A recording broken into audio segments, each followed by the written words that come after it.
Hello Jharkhand, welcome to Learners Garage Education. Jharkhand CGL 2022 का मैं paper 1 को आज डिस्कस कर रहा हूं और पेपर 1 में आज मेरा टॉपिक रहने वाला है इंग्लिश लैंग्वेज टेस्ट का। इंग्लिश लैंग्वेज टेस्ट का आपको पता है इंग्लिश लैंग्वेज से और हिंदी लैंग्वेज से 60 क्वेश्चन आएगा और आज का टॉपिक में हम लोग अनसीड पैसेज देखेंगे जिसमें 30 क्वेश्चन जो है इंग्लिश से और 30 क्वेश्चन हिंदी से भी आता है। क्वालिफाई पेपर है, अगर 30% मार्क्स नहीं आती है तो आगे का प्रोसेस जो है कॉपी जांच नहीं होगा। वीडियो का पार्ट नंबर 5 रहने वाला है। पार्ट 1, 2, 3, 4 आप लोग जाकर रिवाइज कर लीजिएगा, बहुत ज़्यादा लुक्रेटिव आप लोग के लिए है। बाकी आगे बढ़ने से पहले चैनल को जरूर सब्सक्राइब कीजिएगा क्योंकि आपके एग्जाम के लिए बहुत सारी लुक्रेटिव चीज़ें मैं यहाँ पे अपलोड कर रहा हूँ। और आगे बढ़ने से पहले कुछ इंपॉर्टेंट सूचना मैं देना चाहता हूँ। आप लोग जाकर टेलीग्राम चैनल ज्वाइन कर लीजिए, वहाँ पे क्यूज डेली डाला जा रहा है। दूसरी बात, टेलीग्राम पे आपको डेली द हिंदू का जो है एक एडिटोरियल पेज वहाँ पे देखने को मिलेगा, उसको जाके पढ़िए क्योंकि आपको पता है 30 क्वेश्चन पैसे से आएगा और पैसे जैसे आराम से नहीं बनेगा जब तक आप लोगों को पढ़ने का आदत नहीं रहेगा। तो जाके द हिंदू डाउनलोड कीजिएगा और उसका जो आर्टिकल होगा इंपॉर्टेंट उसको आराम से स्टडी करने का कोशिश कीजिएगा, ठीक है। तो चलिए, 2 सूचना था और जाकर टेलीग्राम को जरूर ज्वाइन कर लीजिएगा उसको, ठीक है। वहाँ पे क्यूज मैं डेली लगा रहा हूँ, ठीक है। तो आप लोग जाकर उसको अटेम्प्ट कर लीजिएगा। 8 बजे से पहले क्यूज वहाँ पे डाल दिया जाता है। अभी मैं 10 क्वेश्चन पोस्ट कर चुका हूँ और आप लोग को प्रोवाइड भी करा चुका हूँ द हिंदू का एडिटोरियल। अगर टेलीग्राम ज्वाइन करने में दिक्कत होगा तो आप लोग लेटेस्ट वीडियो है उसके नीचे कॉमेंट कीजिएगा, इस वीडियो के नीचे भी कॉमेंट कीजिएगा, ठीक है। और नहीं तो जाकर लर्नर्स गैराज एजुकेशन सर्च कीजिएगा टेलीग्राम पे, आपको डायरेक्ट मिल जाएगा, ठीक है। तो जाकर अच्छा से पार्टिसिपेट कीजिए और अपना प्रिपरेशन को बूस्ट कीजिए। तो चलिए शुरू करते हैं आज का पैसेज, अनसीड पैसेज। और अनसीड पैसेज मैं डाला हूँ तो आज यहाँ पे एक क्लोज टेस्ट भी लिया हूँ। क्लोज टेस्ट और एक पैसेज दोनों देखने को मिलेगा। क्लोज टेस्ट क्या होता है थोड़ा समझ लेते हैं। तो आइए, क्लोज टेस्ट देखिए, इसी तरह का पैटर्न होता है, एक तरह का पैसेज ही होता है जिसमें कुछ को ब्लैंक्स कर दिया जाता है। इसमें आपका ग्रामेटिकल नॉलेज, आपका रीडिंग स्किल्स वगैरह सारा देखा जाता है। बहुत सारे इसमें करने के लिए आपका हर एक चीज़ का नॉलेज होना चाहिए, तब जाकर पैसेज बनता है। क्योंकि इसमें मान लेते हैं कि कंपोज है, उसके साथ प्रीपोजिशन ऑफ आता है तो कहीं कंपोज के बाद ऑफ करके ऑप्शन दे देगा, ठीक है। कहीं आर्टिकल लगाना है, ए और एन लगाना है तो कहीं पे ऐसा ब्लैंक दे देगा। यानी कि ग्रामर का पूरा नॉलेज होना चाहिए, आपको बहुत सारे फ्रेजल वर्ब्स पता होने चाहिए। मैंने हर एक चीज़ का टेस्ट पैसेज में किया जाता है, ठीक है। तो चलिए इसको सबसे पहले हम लोग रीडिंग कर लेंगे। इसको बनाने के लिए सबसे पहले इसको रीडिंग कर लीजिएगा ताकि आपको आइडिया मिल जाए कि पैसेज किसके बारे में है। उसके बाद ऑप्शन को पुट कीजिएगा और मीनिंग निकालने की कोशिश कीजिएगा, ठीक है। तो यही तरीका से इसको सोल्व कीजिएगा, ज़्यादा टफ होगा नहीं, ठीक है। उतना टेंशन लेना नहीं है, मैं बार बार आपको यही चीज़ बता रहा हूँ। डरना नहीं है किसी चीज़ से, आराम से करते जाइए, ठीक है। तो चलिए आज स्टार्ट करते हैं रीडिंग करना इस पैसेज को। और इस पैसेज को ये जो है क्लाइमेट चेंज के बारे में है और क्लाइमेट चेंज का मुद्दा पता है आपका कितना बर्निंग इशू रहता है हमारा। चलिए, most weather events are now dash by climate change because weather now develops in a different environment than before while variability continues to play a key role in extreme weather. Climate change has shifted to odds, okay, changed of the usual limits, making certain types of extreme weather more frequent and more dash. The kinds of extreme weather events that would expected to occur more often in a warming world are indeed increasing. For example, 60 years ago in the continental United States, the number of new temperatures recorded around the country each year was roughly equal to the number of new recorded lows. Now the number of new record high recorded each year dash the number of new record lows, a sign of warming climate and a clear dash of its impact on extreme weather. तो चलिए, अभी इसका meaning नहीं निकाल पाऊंगा, इसी तरह से एक बार रीडिंग कर लीजिएगा ताकि आइडिया मिल जाए। अब सही से वर्ड इसमें पुट करेंगे और उसके बाद आपको ऐसे मीनिंग निकाल कर बताऊंगा, ठीक है। तो चलिए देखते हैं मोस्ट वेदर इवेंट्स। यहाँ पे फिर से इरेज करता हूँ इसको और फिर से करता हूँ। Most weather events are now, one option में आपको क्या डालना है, परफॉर्म्ड, इफेक्टेड, इन्फ्लुएंस्ड या कैटर्ड। जैसे देखिए, जो फर्स्ट ऑप्शन है वहाँ पे most weather events are now, climate change के बारे में वेदर्स का क्या रिलेशन हो सकता है, प्रभावित होता है तो इन्फ्लुएंस्ड होगा। अगर इन्फ्लुएंस्ड वर्ड डाल के देखिएगा तो most weather events are now influenced by climate change, यानी कि जितना भी वेदर इवेंट होता है वो सारे का सारा क्लाइमेट चेंज से प्रभावित होता है। तो जब आप वर्ड इन्फ्लुएंस डालिएगा तब जाके होता है प्रभावित होना, ठीक है। चलिए, इन्फ्लुएंस्ड मतलब होता है अफेक्ट करना, प्रभावित करना, और इफेक्ट मतलब होता है प्रभाव, ठीक है।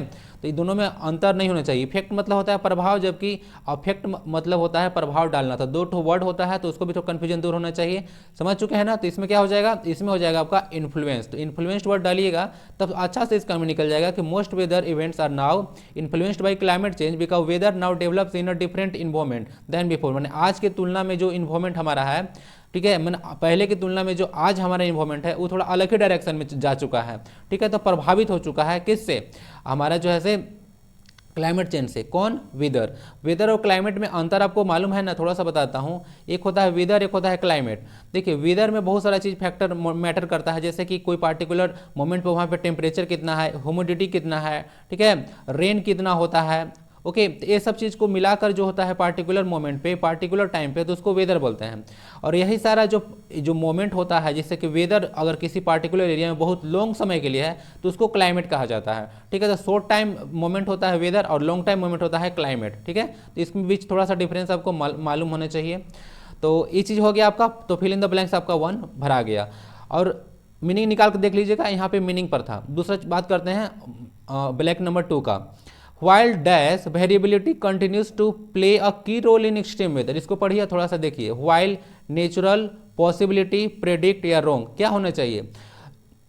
तो देखिए यहाँ पे अगर कोई इन्वायरमेंट में चेंज वगैरह होता है तो उसको कोई हम लोग चेंज नहीं करते हैं। हाँ, हम लोग रिस्पॉन्सिबल होते हैं, बट वो अपने आप चेंज होता है, ठीक है। क्या होता है, अपने आप चेंज होता है। तो उसमें आप क्या डालिएगा, तो उसमें अपने आप चेंज होने के लिए नेचुरल वर्ड डालिए, ठीक है। तो while the natural variability continues to play a key role in extreme weather, यानी कि जो नेचर में जो चेंज हो रहा है, वेरिएबल मतलब होता है चेंज होना, वो क्या करता है, जो एक्सट्रीम वेदर आपको जो इतना हाई अलग तरह का जो मौसम देखने को मिल रहा है वो नेचुरल है। क्या है, नेचुरल वेरिएबिलिटी उसका क्या कर रहा है, मतलब की रोल प्ले कर रहा है, ठीक है। की रोल प्ले करना मतलब मुख्य भूमिका निभा रहा है नेचुरल वेरिएबिलिटी, ठीक है। नेचुरल वेरिएबिलिटी कौन कौन होता है, जैसे कि आप लोग अभी देखा ना आपने, टेम्परेचर होता है, बात किया अभी, रेन वगैरह होता है, कहीं पे ड्रॉप वगैरह है, तो ये सब चीज़ कंडीशंस वगैरह सारा होता है, सब नेचुरल वेरिएबिलिटी है। आगे थोड़ा सा पढ़ते हैं नेक्स्ट पे।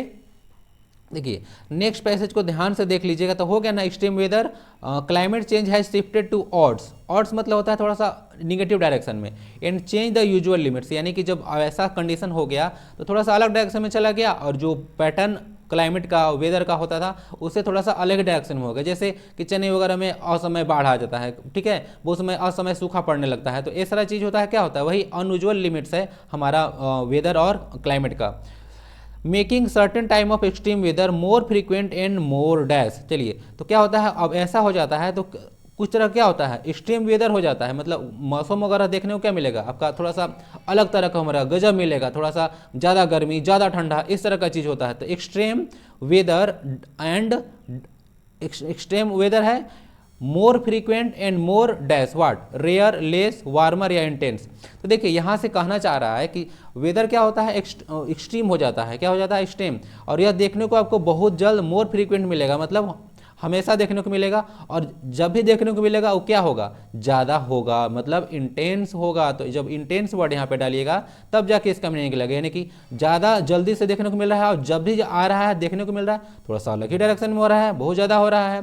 बात समझ में आ रही है। तो ये सारा इसमें इंटेंस वर्ड डालिएगा तब जाके इसका मीनिंग देगा। और एक चीज़ याद रखिएगा, जो एंड कंजक्शन होता है वह सेम तरह के सब्जेक्ट को या वर्ड्स को जोड़ता है, ठीक है। तो याद रखिएगा सब्जेक्ट सेम होना चाहिए, ठीक है, एक तरह का होता है, ओके। तो थोड़ा सा याद रखिएगा एंड को। तो यहाँ पे मोर फ्रीक्वेंट, इसीलिए मोर आपका इंटेंस हो गया, ठीक है। चलिए नेक्स्ट क्वेश्चन को मूव करते हैं, क्वेश्चन नंबर 4 पे। और जो है से यहाँ पे देख लीजिएगा, इसका थोड़ा सा पढ़ के समझाता हूँ। The kinds of extreme weather events that would be expected to occur more often in warming world are indeed increasing। तो यहाँ से देखने को मिल रहा है कि जो एक्सट्रीम वेदर कंडीशन हो रहा है वह क्या हो रहा है, एक्सपेक्टेड टू अकर, ऐसा मतलब होगा ही, ठीक है। Extreme weather events that would be expected to occur more often in warming world are indeed increasing. और जो कंडीशन है वो क्या हो रहा है, निसंदेह बढ़ रहा है। इंडीड मतलब निसंदेह होता है, और निसंदेह बढ़ रहा है। जैसे कि आप लोग थोड़ा सा एग्जांपल समझिए, एक पास्ट का डेटा के बारे में बात किया जा रहा है, कॉन्टिनेंटल यूनाइटेड स्टेट्स के बारे में बोल रहा है कि 60 ईयर्स एगो क्या हुआ था कि कॉन्टिनेंटल यूनाइटेड स्टेट्स में क्या हुआ था, the number of new temperature recorded around the country each year was रफली equal to the number of new record lows. यानी कि जो देखा जाता था कि जो टेम्परेचर रिकॉर्ड किया जा रहा है वो क्या था, न्यू रिकॉर्ड लोज हो जाता था। लोज का मतलब लो नहीं होता है, लोज का मतलब होता है चढ़ाव, ठीक है। तो हमेशा देखा जाता था कि जो टेम्परेचर रिकॉर्ड किया जा रहा वो प्रीवियस ईयर से क्या है, थोड़ा सा चढ़ जा रहा है, ऊपर की चढ़ जा रहा है। इसको समझिएगा। Now the number of new record high recorded each year dash the number of new records loss, यानी कि जो चढ़ाव है वो ईच ईयर देखा जा रहा है कि थोड़ा सा बढ़ रहा है। तो 4 में क्या कीजिएगा, मोर, मच, हाइयर या हेंस, क्या डालिएगा। देखिए तो ईच ईयर में जब टेम्परेचर अगर रिकॉर्ड अगर कर रहे हैं आप, ठीक है, तो टेम्परेचर में क्या होता है, कम या ज़्यादा होता है, तो लेस तो होगा नहीं। यहाँ पे देख रहे होंगे कि recorded each year less than the number of new records, नहीं, चढ़ाव के लिए हम लोग क्या देंगे, मोर वर्ड देंगे। क्या देंगे, मोर, लेस नहीं देंगे। मच तो होता ही नहीं है, अनकाउंटेबल नॉन होता है, हेंस मतलब इससे होता है, ठीक है। तो हायर के बाद रहता ना तो देन आता, तो इसीलिए ये सब ऑप्शन नहीं होगा, ठीक है, हेंस भी नहीं होगा। मच का अनकाउंटेबल नॉन जैसे वाटर वगैरह। तो यहाँ पे नंबर ऑफ रिकॉर्डेड टेम्परेचर जो है, यानी कि एक बार, 2 बार, 3 बार, तो उसके लिए नंबर का यूज करेंगे, तो उसके लिए मोर आता है ना, क्या आता है, मोर। तो यहाँ पे मोर डाल देगा, each year is more the number of new record loss, और लॉस मतलब बता दिया चढ़ाव होता है, बढ़ना, ऊपर में सर्च करना। A sign of warming climate, आगे देखिए नेक्स्ट पे जाता हूँ, पहले ना कंडीशन मतलब थोड़ा सा ऑप्शन को पुट कर लीजिएगा, मीनिंग देखने की कोशिश कीजिएगा। अब जब ऐसा देखा जा रहा है तो क्या कर रहा है, it is a sign of, यहाँ पे कॉमा है, a sign of warming climate a clear dash of its impact on extreme weather. तो क्या कर रहा है, क्लियर इंपैक्ट को दिखा रहा है। जब ऐसा कंडीशन आप लोगों को दिख रहा है कि टेम्परेचर जो है चढ़ रहा है, ऊपर में हमेशा बढ़ रहा है, आपको पता है ना, पेरिस क्लाइमेट एग्रीमेंट में हम लोग 1.5 डिग्री सेल्सियस पर टारगेट किए हैं कि हम लोग का टेम्परेचर इतना तक लाना है। तो हमेशा जो देखा जा रहा है कि जो क्लाइमेट में जो गर्मी बढ़ रहा है, ठीक है, वो क्या है, क्लियर डैश ऑफ, क्या dash of, sound of, object of, example of या इंडिकेटेड ऑफ। तो क्या है, क्लियर एग्जाम्पल ऑफ है, क्या है, एग्जाम्पल ऑफ। अब ऐसे वर्ड भी यूज होता है कि what is the example of, ठीक है, what is the example of. इसके बाद प्रीपोजिशन ऑफ है, तो यहाँ पे वर्ड एग्जाम्पल भी जाएगा, ऐसे मीनिंग देखिएगा। तो ये clear example of its impact on extreme weather, तो ये बता रहा है कि वेदर हमारा जो है उसका बहुत बुरा असर हुआ उस पर, जिसके चलते ये जो हमें हर साल जो है टेम्परेचर इंक्रीज कर रहा है। बात समझ में आ गया। तो ये सारा पैसेज के बारे में था, तो ऐसे देखिए आप लोग मीनिंग निकालिएगा। इंपैक्ट का मतलब होता है प्रभाव डालना ना, इंपैक्ट का मतलब होता है प्रभाव डालना, अफेक्ट करना। इसका एक वर्ड हो जाएगा अफेक्ट, इफेक्ट नहीं होगा। अफेक्ट मतलब बताया ना, अफेक्ट मतलब होता है प्रभावित करना, इफेक्ट का मतलब सिर्फ प्रभाव होता है। तो आई होप कि समझ में आ चुका होगा पैसेज को अच्छा से। पैसेज को आराम से पढ़ना है, टेंशन ज़्यादा लेना नहीं है, लेकिन ग्रामर का काफ़ी नॉलेज आपको होना चाहिए और वर्ड्स के बारे में पता होना चाहिए, तभी जाके क्लोज टेस्ट हो पाएगा। बात समझ में आ गया।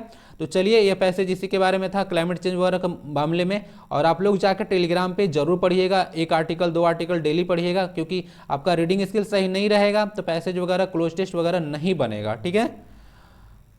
तो चलिए, हमारा सेकेंड पार्ट आज शुरू होता है, और सेकेंड पोर्शन में हम लोग यहाँ पर अनसीन पैसेज या रीडिंग कॉम्प्रिहेंशन को देखने वाले हैं अच्छे से, ठीक है।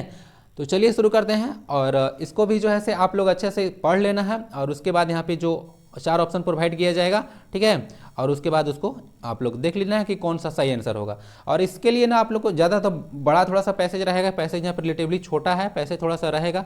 और झारखंड सीजीएल आपको अच्छे लेवल का थोड़ा सा पैसेज पूछता है। प्रीवियस ईयर का आपकी बार जो देखने को मिलेगा, थोड़ा सा अच्छे लेवल का पैसेज आप लोग को देखने को मिलता है, ठीक है। तो चलिए इसको देखते हैं, पैसेज को आराम से पढ़ते हैं और आराम से इसको समझने की कोशिश करते हैं, उसके बाद फिर क्वेश्चन पे लौट के आएंगे। इन the history of Britain, Britain के बारे में जानते हैं कि नहीं, तो ब्रिटेन को जानिए। अच्छा, आप लोग को एक थोड़ा सा ना आपको जनरल नॉलेज इंक्रीज करता हूँ। ग्रेट ब्रिटेन में कितने कंट्री हैं, ग्रेट ब्रिटेन मालूम है आपका? ग्रेट ब्रिटेन में जो है 3 कंट्री आता है, ठीक है। आता है आपका इंग्लैंड, वेल्स और स्कॉटलैंड। क्या आता है? इंग्लैंड, वेल्स और स्कॉटलैंड। उसके बाद जब नॉर्दर्न आयरलैंड मिलता है ना, नॉर्दर्न आयरलैंड, ठीक है, मिलता है, तब जाके इसको यूके बोलते हैं, समझे। तो आप लोग का ये सर्कल है वो यूके को दिखा रहा है, और ये वाला जो सर्कल दिख रहा है वो ग्रेट ब्रिटेन को दिखा रहा है। किसको? ग्रेट ब्रिटेन को। तो थोड़ा सा इसको बारे में आइडिया रखिएगा, तो थोड़ा बहुत जो चीज़ें मुझे लगता है कि आप लोग के साथ शेयर करना चाहिए तो मैं कर देता हूँ, ठीक है। तो आप लोग का नॉलेज कहीं ना कहीं ऐसा इनहेंस ही होगा, समझ गए। तो इंग्लैंड, वेल्स और स्कॉटलैंड मिलाकर बनता है ग्रेट ब्रिटेन। नॉर्दर्न आयरलैंड जब मिल जाएगा तब जाकर वो बनेगा आपका यूके, यूनाइटेड किंगडम। ओके, तो समझ गए, यही सारा कॉन्सेप्ट होता है। आइए थोड़ा सा समझ लेते हैं। In the history of the Britain the period from 1837 to 1901 is known as Victorian age. तो कहा जा रहा है कि 1837 से लेकर 1901 का जो टाइम पीरियड था उसको विक्टोरियन एज के नाम से हम लोग जानते हैं। क्या बोलते हैं? Victorian age. बात समझ में आ रहा है? थोड़ा सा ना डेट देख के थोड़ा सा याद आ रहा है कुछ, 1837 में क्या हुआ था 1901 में, थोड़ा सा ना ऐसे रिलेट करके पढ़ने की कोशिश कीजिए। बताता हूँ, 1837 में आपको याद है थोड़ा सा, जो जेम्स प्रिंसेप थे, अशोक के शिलालेख को पढ़ने में सफलता हासिल किए थे, वो था। और 1901 में क्या हुआ था? 1901 में था नोबेल पुरस्कार की क्या हुआ था, मतलब स्थापना हुआ था, याद है ना आपको, जिस एल्फ्रेड नोबेल को जो मिला था नोबेल प्राइज डायनामाइट के आविष्कार के लिए, तो वही सरा था। तो कुछ कुछ घटनाओं को रिलेट करके पढ़ना चाहिए। तो आप समझ गए, इसको विक्टोरियन एज कहते हैं 1837 से लेकर 1901 तक का। और आगे पढ़ते हैं, the period saw the long and prosperous rain of queen Victoria in England. तो वहाँ पे देखिए, ये जो पीरियड था 1837 से 1901 तक का, वो क्या था, लॉन्ग प्रोस्परस, प्रोस मतलब होता है फलना फूलना। तो इसमें देखा गया था कि क्वीन विक्टोरिया जो थे इंग्लैंड में, उनका रेन मतलब होता है टाइम पीरियड। क्या होता है, रेन मतलब टाइम पीरियड। तो उस पीरियड में देखा गया क्वीन विक्टोरिया बहुत ज़्यादा फल फूल रही थी, long and prosperous rain of queen Victoria in England. ठीक है, तो उस समय बहुत ज़्यादा फल फूल रही थी, कौन, क्वीन विक्टोरिया इंग्लैंड में। देखिए, एक पोएट है चार्ल्स डिकेंस, इनके बारे में आप लोग सुने भी होंगे, बहुत सारा मतलब नोबेल्स वगैरह बुक्स वगैरह लिखे हैं। Charles Dickens was the most popular poet of this period. तो उनके बारे में कहा जा रहा है कि जो चार्ल्स डिकेंस थे उस समय, किस समय, जब क्वीन विक्टोरिया का टाइम पीरियड था, उस समय यानी कि विक्टोरियन एज के टाइम पीरियड में सबसे ज़्यादा फेमस थे, मोस्ट पॉपुलर पोएट थे। ठीक है, he became famous for his depiction of life. Depiction मतलब क्या होता है, चित्रण करना, किस चीज़ के बारे में बताना, तो उसको डिपिक्ट करना बोलते हैं, डिपिक्शन। तो वर्ड पता होना चाहिए, ऐसे ही बीच में वर्ड रहेगा उसके पूछा जाएगा। He became famous for his depiction of the life of the working class. देखिए, तो वो क्या थे, वो फेमस थे किसके लिए, क्योंकि वो किसके बारे में बताते थे, जनरली राइटिंग्स वगैरह लिखते थे, तो वर्किंग क्लास के बारे में बात करते थे। Intricate plots and sense of humour के बारे में सब बात करते थे।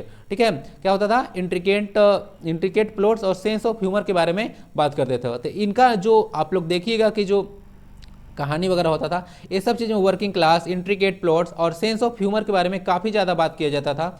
हाउएवर, फिर भी it was the vast Galaxy of unusual characters. फिर भी क्या देखा जाता है कि इसमें क्या था, जो उनका बुक वगैरह होता था उसमें कुछ कुछ अनयूजुअल कैरेक्टर आप लोग देखने को मिलते थे, क्रिएटेड बाय हिम। मतलब अनयूजुअल मतलब जो जनरली आप यूज नहीं किया जाता है, उस तरह का कैरेक्टर यूज करते थे।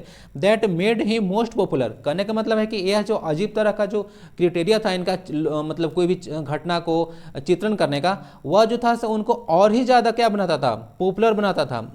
That any of his contemporaries. Contemporary मतलब क्या होता है, कंटेम्प्रेरी मतलब होता है समकालीन। ठीक है, क्या होता है, समकालीन। जैसे कि अभी मतलब झारखंड में मुख्यमंत्री कौन है, हेमंत सोरेन। ठीक है, और उत्तर प्रदेश में मुख्यमंत्री कौन है, आपका योगी आदित्यनाथ। तो जो अब ऐसे बोले जाएंगे कि योगी आदित्यनाथ और से हेमंत सोरेन के क्या है, समकालीन है, यानी कि कंटेम्प्रेरी है। तो वर्ड्स क्लियर होने चाहिए।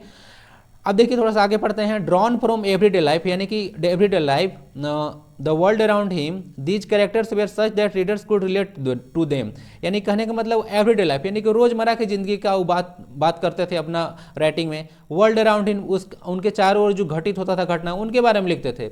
और these characters were such that readers could relate to them, और इतना अच्छा से चित्रण करते थे कि जो उसको पढ़ता था रीडर्स, उसको अच्छा से समझ पाता था, रिलेट कर पाता था। ठीक है, और दूसरों को समझा भी पाता था।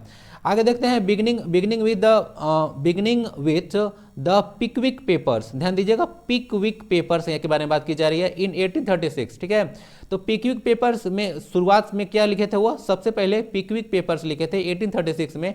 Dickens wrote numerous novels. ठीक है, बहुत सारे नोवेल्स बाद में लिखे, सबसे पहले नोवेल्स लिखे थे कौन, द पिकविक पेपर्स। तो यह देखिएगा, द पिकविक पेपर्स जो है से पूछा जा सकता है कि कौन लिखे थे, तो चार्ल्स डिकेंस लिखे थे। ठीक है, तो wrote numerous novel each uniquely filled with believable personalities. और जो हमें जितना भी होता था नोवेल्स, वो क्या होता था, यूनिकली फिल्ड होता था, मतलब उसमें अलग ही तरह का माहौल देखने को आप लोग को मिलता था।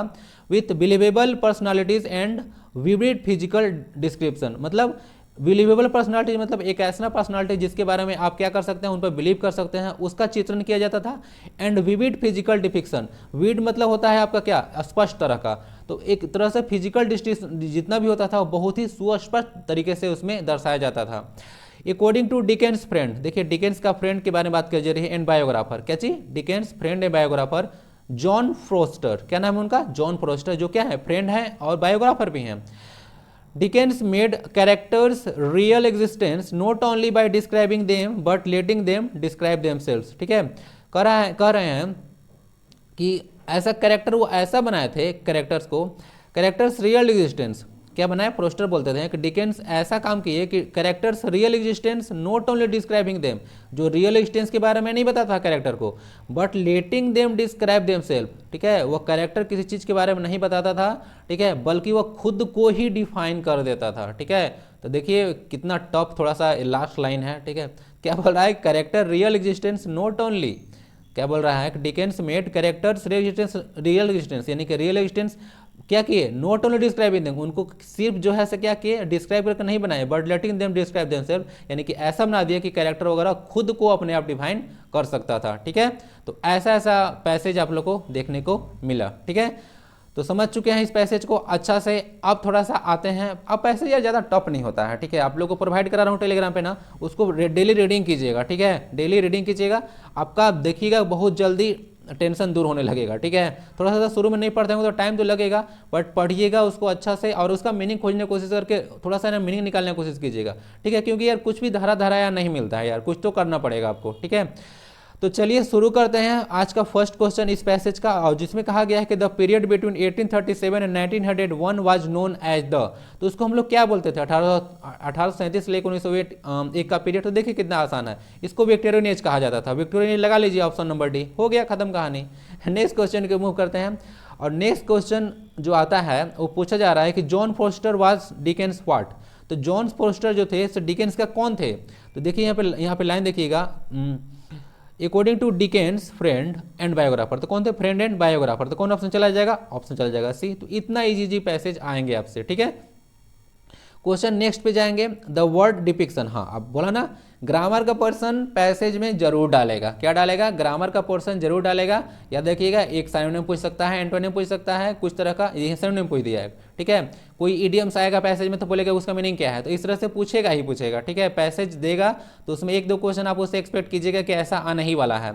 The word depiction in the passage mean, देखिए जो डिपिक्शन वर्ड है पैसेज में कहाँ पे था, डिपिक्शन खोजिए, यहाँ देखिए, for his depiction of the life of the working class, तो डिपिक्शन मैंने उसमें बताया था ना कि ड्राइंग चित्रण करना। ठीक है, तो डिपिक्शन मतलब चित्रण करना होता है, तो यानी कि ड्राइंग। ठीक है, तो ड्राइंग इसका सिनोनिम्स हो जाएगा। ठीक है, समझ में आ चुका है। प्रोपेल मतलब जानते हो ना, प्रोपेल मतलब धकेलना होता है ऊपर की ओर। ठीक है, और प्रॉब्लमेटिक ये सब तो जानते ही होंगे। तो डिपिक्शन का मतलब होता है ड्राइंग चित्रण करना। ठीक है, तो पता है ना कि क्या किए थे, life of working class, intricate plots और सेंस ऑफ ह्यूमर के बारे में बहुत अच्छा से डिस्क्रिप्शन किए थे, डिपिक्शन किए थे, ड्राइंग किए थे, चित्रण किए थे, उसको उल्लेख किए थे। कहने का तात्पर्य यही है। नेक्स्ट क्वेश्चन को मूव करते हैं, Dickens became famous for, Dickens बोला जा रहा है कि became famous for depicting the life of, तो डिकेंस जो है से फेमस क्यों हुए थे, किसका लाइफ को डिपिक्ट करते थे। देख लीजिए ध्यान से, working class, intricate plots and lack of humour, business class, intricate plots and sense of humour, the working class, intricate plots and sense of humour, या the working class, dull plots और sense of humour. देखिए थोड़ा सा confuse है, lack of humour और sense of humour में confuse कर जाएगा, थोड़ा सा इस लाइन को पढ़ लीजिएगा।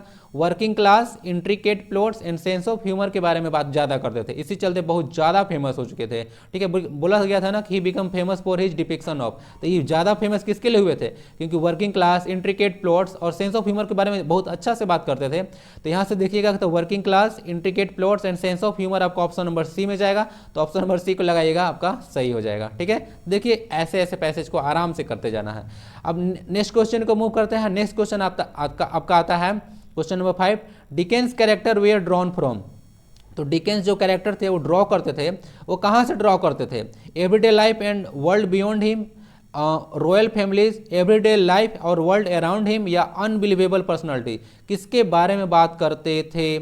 चलिए तो यहाँ से देखिएगा, तो यहाँ पे देखिएगा थोड़ा सा, यहाँ पे साफ साफ लिखा हुआ है कि drawn from everyday life and the world around him. ध्यान दीजिए, तो एवरीडे लाइफ और वर्ल्ड अराउंड हिम, यानी कि रोजमर्रा की जिंदगी और जो उनके चारों तरफ के जो वातावरण था, ठीक है, उसके बारे में ज़्यादा बात करते थे। तो उस तरह से आपका ऑप्शन नंबर कहाँ चला जाएगा, आपका ऑप्शन चला जाएगा एवरीडे लाइफ, क्या चीज, C option, everyday life and the world around him. अपने चारों क्या करते थे, जो वर्ल्ड था उनके बारे में और रोजमर्रा की जिंदगी के बारे में ज़्यादातर बात करते थे। ठीक है, तो ये सारा हो गया। तो चलिए ये सारा पैसेज और आपका क्लोज टेस्ट आपका हो चुका है। ठीक है, तो इसी तरह से पैसेज आएगा। और एक इन्फॉर्मेशन और देना चाहता हूँ, थोड़ा सा मैं अब पेपर 1 को स्लो करूँगा और पेपर 1 को थोड़ा सा ना, पेपर 3 को थोड़ा सा अब इंक्रीज करता हूँ। ठीक है, स्पीड उसका, तो उसका वीडियो अब ज़्यादा मिलेगा आपकी थोड़ा सा। ठीक है, और बीच बीच में वीडियो आते रहेगा पेपर 1 का, टेंशन लेना नहीं है। ठीक है, लेकिन अभी थोड़ा सा स्पीड करता हूँ पेपर 3 का, क्योंकि at the end of the day आपका तो मेरिट पेपर 2 और 3 से ही बनना है। ठीक है, और मैं पेपर 3 को बोला हूँ कि आपका प्रिपरेशन करवाऊंगा तो करवाऊंगा। ठीक है, तो चलिए यही सारा चीज़ें हैं। बाकी टेलीग्राम पे भी जाके क्यूज दीजिए और थोड़ा पैसेज पढ़ने की कोशिश कीजिएगा ना भाई, अब उसका थोड़ा सा बेनिफिट देखने को मिलेगा। बाकी लर्नर्स ग्रेड एजुकेशन को थोड़ा सा सब्सक्राइब कर दीजिएगा और अपना फीडबैक जरूर दीजिएगा, थोड़ा सा मोटिवेशन होगा, क्योंकि आप लोग के लिए बहुत ज़्यादा मैं मेहनत कर रहा हूँ। ठीक है, तो थोड़ा सा अगर समझते हैं तो कीजिए। बाकी फिर स्वस्थ रहें, मस्त रहें, पढ़ाई लिखाई में व्यस्त रहें। मिलते हैं नेक्स्ट वीडियो में, तब तक के लिए वंदे भारतम।